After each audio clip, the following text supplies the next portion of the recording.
Okay, this is without the RCX. This is with the train controller, and this is the first time it's been in operation since I don't know when, and I can guarantee it's not going to work. I mentioned a long time ago, not in any recent videos, but I talked about being show ready and show worthy. I've made lots, and my friends can back me up on this. I've made lots of mocks for the space layout over the years since Jeff and I have been doing space layouts, that I would post on Lugnet or on Facebook and say, oh, look how cool this little mock does. Because I like movement. I like things that move, things that are what I always call RCX'd. Things that have motors in them and are controlled by an RCX. And what invariably happens is that they work fantastically well at home, in the shop, on my desk, right here. They work fantastically well. The minute with transport or whatever, humidity levels in the open air, I don't care. There's always something always seems to interfere, for the most part, with things that I try to get moving and or something that cool in the layout. And invariably what happens is I just have to turn it off and remove it. There was once I had this, you go way back in my YouTube feed, like over 10 years ago, and you'll see a shuttle mover, and that was absolutely spectacular because it would grab a shuttle with a claw, grab it from the monorail truck, the monorail train, and bring it onto a vehicle that was driving on top of base plates. And that worked. So like I left it running for hours in my basement just to make sure it was going to work. And then I take it to a show and it worked 20 minutes and it stopped. It's like, no. So I was like, the more complicated, as Mr. Scott would say, the more complicated, the more they overthink the plumbing, the easier it is to stuff up the drain. So I try to reduce complications, but I still want movement. And so the trains and the monorail, because there's no real thing other than it just drives around in circles along the track. It doesn't have any other thing to do. Usually doesn't screw up, but even those screw up once in a while, and it takes sometimes. I remember doing a diagnostic as to why my train wasn't working. It was just a big pain in the butt, and there was the contacts on the actual metal track, the 9-volt track, which you don't have problems when you use battery boxes. But the problem with battery boxes is you go through a lot of batteries. But that's a whole other tangent. So anyway, this thing sat in a box for the last couple of years. Ever since I did the layout on my driveway 2 summers ago. So I put it together and I just wanted to see it work. So I connected the motor to the train controller there. And I'm going to turn it, and let's just see if this thing works. It's pulling the 924 into the repair bay. So far, so good, but I can almost guarantee it's going to get stuck at some point. And that's because I used a clutch gear.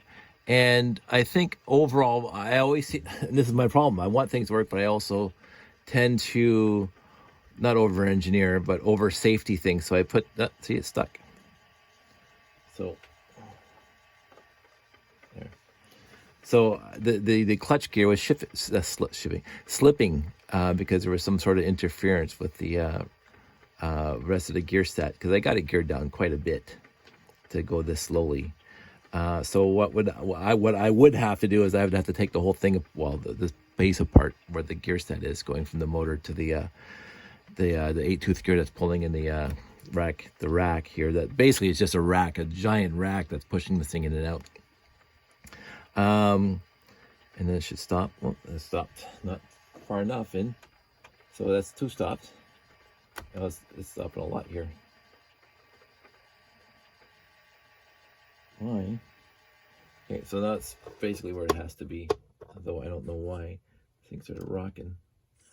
And then let's see. I got them color coded because that's what I always used to do for my RCXs. So that's the red one, and let's find the blue one, which is the door. and if the spaceship stopped a lot, I can't even imagine what this door is going to do. I want to beat my arm right away. Oh, I love the door. It's one of my favorite things I ever built. It's the door.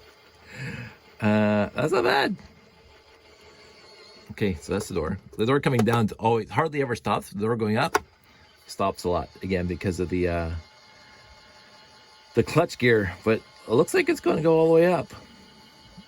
That makes me happy. So let's do that again, because I think that's the only impressive thing tonight. So, and of course, all this is controlled by an RCX, normally, not with a train controller, because I don't want to do it manually. So what happens is I have a timer. I actually have the I have a program in my laptop, because the RCX is not going to keep a program in its memory for 2 years sitting in a box. So where's my RCX? I have, well, they both got batteries in them. I hope the batteries are okay. 2 RCXs, one that says rocket, because this is for the rocket side, that this controls the 2 monorails that go through the rocket platform, as well as some other things. It's got the sensors for the light sensors, so it resets it. And this is the RCX for this guy.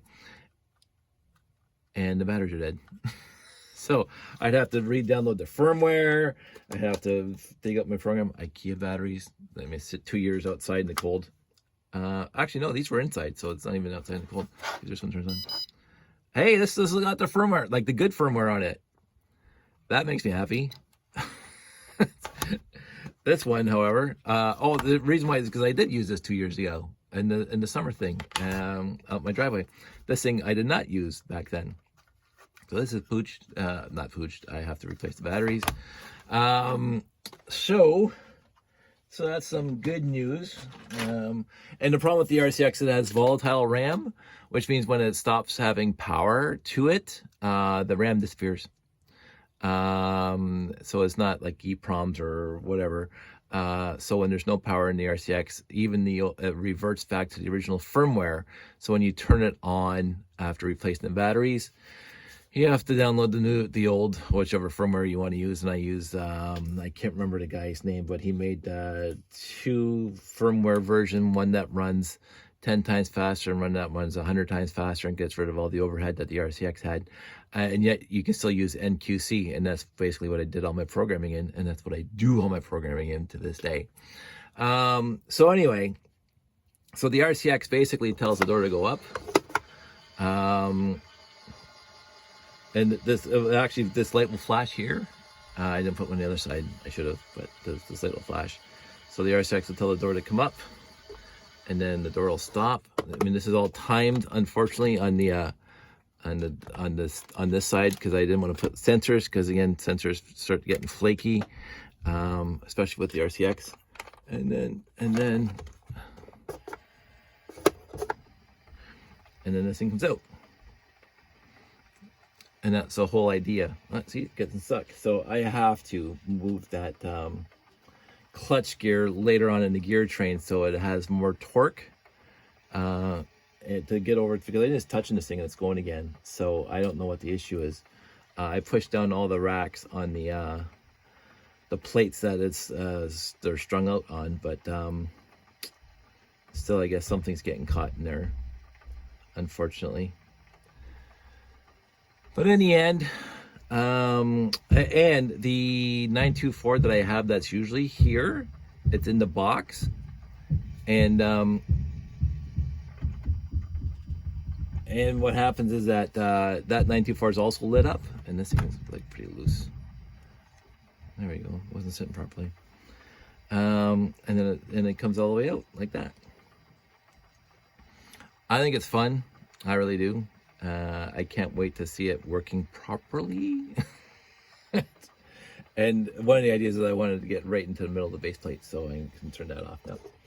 So we'll have a quick look behind the scenes.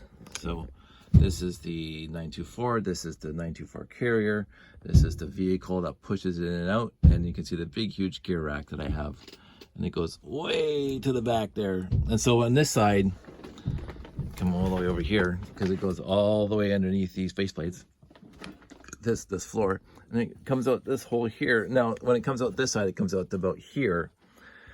And of course I don't have to worry about it, because this also has part of the building in it, and it has like a garage here for vehicles. Well, I don't use the center garage, because of course this rack will come out into that center garage, but the other 2 doors are fine. So don't tell anybody, but you can't use that garage, the center garage, for parking vehicles because the rack comes out. But in order for me to get, so if we, where's a good place to look at this? If you look at that console, it's on top of the motor, the actual 9-volt motor. And so it goes, I can guarantee this without taking the floor off. It comes out, there's a 8 tooth attached to it, right on the motor. It goes to a clutch gear. 24 tooth clutch gear, which then goes down to an 8. They're on a 4L axle, goes to a 24, down to an 8. And I think that's the one I have that's going across on the clutches. So if I move the clutch gear out, it should use more torque. It should be able to use more torque without slipping. Somewhere in a gear rack, you move the clutch closer to the load, it slips easier. If you move it back towards the motor, it slips at a higher torque.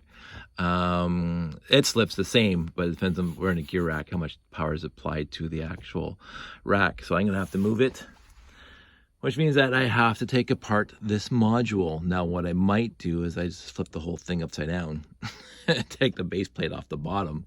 I've done that a few times, and then attack it that way so I don't have to take the whole top off, because this thing, this one module goes all the way up to here. That's how big it is, right? So I don't want to take the whole damn thing apart just to get it. I got to go. I will talk to you guys soon. Hopefully that's all good for you. And we'll talk again.